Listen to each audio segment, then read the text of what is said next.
मूल पुरुष महर्षि भारद्वाज जी की जयंती पर प्रयागराज हुआ गौरवान्वित। यह धर्म और आध्यात्म का क्षेत्र है। यहाँ के मूल पुरुष महर्षि भारद्वाज हम सब की गौरव हैं।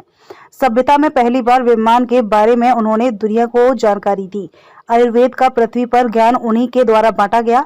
आज हम सब उनकी जयंती मनाकर गौरवान्वित महसूस करते हैं। आगे भी महर्षि भारद्वाज की जयंती व प्रयागराज को गौरवान्वित करने वाली परंपराएं और धूमधाम से मनाई जाएंगी। मंडलायुक्त विजय विश्वास पंत ने आगे कहा कि लोग महर्षि भारद्वाज के बारे में जान सके, इसके लिए भारद्वाज आश्रम का सुंदरीकरण किया जा रहा है। उत्तर प्रदेश सरकार प्रयागराज और यहाँ के तीर्थ व गुरुओं के गौरवों के महिमा मंडन के लिए प्रयत्नशील है। प्रयागराज विद्वत परिषद के द्वारा महर्षि भारद्वाज की जयंती तथा प्रयागराज दिवस परंपरागत तरीके से धूमधाम से मनाई गई। इस अवसर पर स्वामी हरि चैतन्य ब्रह्मचारी ने कहा कि प्रयागराज के सबसे बड़े गुरु महर्षि भारद्वाज हैं। इनको नमन करने पर ही प्रयागराज का पुण्य प्राप्त होता है। फलहारी बाबा ने कहा कि भारद्वाज जी के यहाँ सर्वप्रथम राम कथा गाई गई। भगवान राम को यहीं से मार्गदर्शन प्राप्त हुआ। केंद्रीय गंगा नाथ झा संस्कृत विश्वविद्यालय के निदेशक ललित कुमार त्रिपाठी ने कहा कि महर्षि भारद्वाज ऋग्वेद के 6वें मंडल के रचयिता है। संस्कृत के अनेक ग्रंथों में उनका साहित्य है। मेला अधिकारी दयानंद प्रसाद ने कहा कि प्रयागराज के यह प्रथम पुरुष थे। भारद्वाज जयंती मनाकर हम सब गौरवान्वित होते हैं। पर्यटन अधिकारी अपराजिता सिंह ने कहा कि आगे भी भारद्वाज जयंती और धूमधाम से मनाने का निर्णय लिया गया है। साथ ही सरकार मंदिरों में जन सुविधा व अन्य कार्य करा रही है। महंत यमुनापुरी ने कहा कि प्रयागराज विद्वत परिषद प्रयागराज के गुरुओं के सम्मान के लिए कटिबद्ध है। वह इस तरह अन्य कार्य के जरिए प्रयागराज की महिमा का कार्य करती रहेगी। कार्यक्रम के संयोजक प्रयागराज विद्वत परिषद के समन्वयक वीरेंद्र पाठक ने जयंती विस्तार से प्रकाश डाला।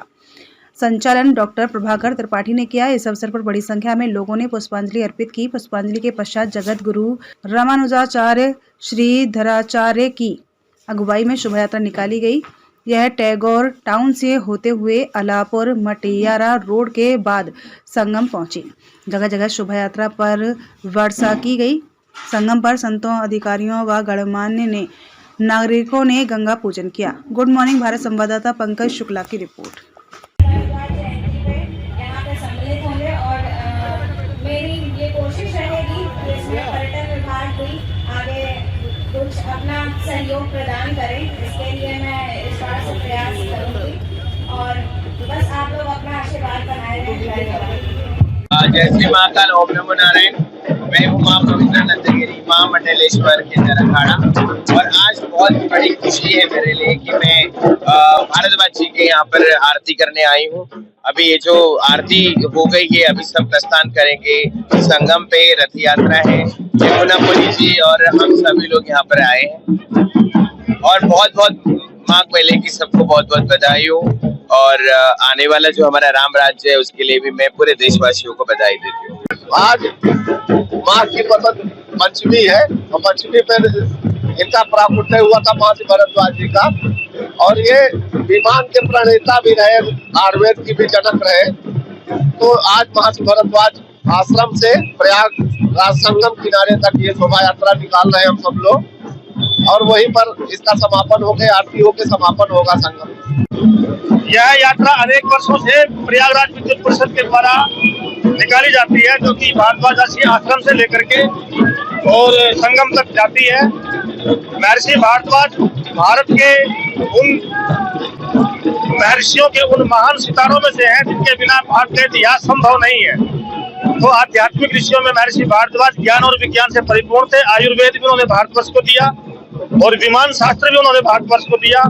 यहीं पर भगवान राम भी जब वन गमन करने के लिए आए थे तो यहीं पर आशीर्वाद प्राप्त करके रावण की असुर संस्कृति पर अपना विजय पताका फहराई और फिर विजय प्राप्त करने के बाद पुनः जब पूरा वनवास पूरा करने के बाद यहाँ पर फिर भगवान महर्षि भारद्वाज का उन्होंने आशीर्वाद प्राप्त किया और अयोध्या में भगवान ने शासन किया जाकर के। तो ऐसे महर्षि को उनकी स्मृति में वो हमारी यादों में हमेशा है और यह यात्रा उन्हीं के प्रति हमारी श्रद्धा है। पूरा भारत समाज, पूरा भारतीय दर्शन महर्षि भारद्वाज के लिखित ग्रंथों के बिना अधूरा है। तो वो ज्ञान और विज्ञान से परिपूर्ण महर्षि के याद में हम लोग यह करते हैं। सबको बहुत बहुत शुभकामनाएं, बहुत बहुत आशीर्वाद। नमस्कार, मैं पंकज शुक्ला, गुड मॉर्निंग भारत से। और इस वक्त हम जिनके साथ खड़े हैं ये अभिषेक मिश्रा भैया हैं। तो हम जानना चाहेंगे कि इस शोभा यात्रा जैसे इन्होंने पिछले कई वर्षों से निकाल रहे हैं, तो इसको निकालने के पीछे क्या उद्देश्य है और क्या मतलब इनका विजन है? पहले आप सभी को धन्यवाद। महर्षि भारद्वाज जी प्रयागराज के मूल पुरुष हैं। उनके द्वारा ही यहाँ कुंभ मेला और माघ मेला का प्रतिपादन हुआ है और उनकी जयंती के उपलक्ष्य में हर साल माघ महीने में पंचमी को हम लोग उनकी जयंती मनाते हैं और उस पर 3 दिवसीय कार्यक्रम हम लोग इसको मनाते हैं, जो कि 28 जनवरी से शुरू होकर 30 जनवरी तक आज तक चला। और आज हम लोगों ने उनकी जयंती पर एक शोभा यात्रा निकाली, जिसमें प्रयागराज के लोगों को उनके द्वारा किए गए अमूल्य कार्यों के बारे में बताया। जैसे कि आप सभी जानते हैं कि विमान के जनक हैं, ऋग्वेद के ज्ञाता हैं। इसके अलावा भी उनका जो कुंभ को लेकर और चीजों को लेकर जो हमारे महर्षि भारद्वाज जी का योगदान है, उसको पब्लिक में फैलाने के लिए हम लोग ये शोभा यात्रा निकालते हैं। हम लोग के मार्गदर्शक आदरणीय वीरेंद्र पाठक जी हैं, प्रमोद शुक्ला भैया हैं, रंजन वाजपेयी जी हैं और सबकी अगवानी में इस कार्यक्रम को हम लोगों ने अब तक स्थापित किया यहाँ पर। बहुत बहुत धन्यवाद भैया।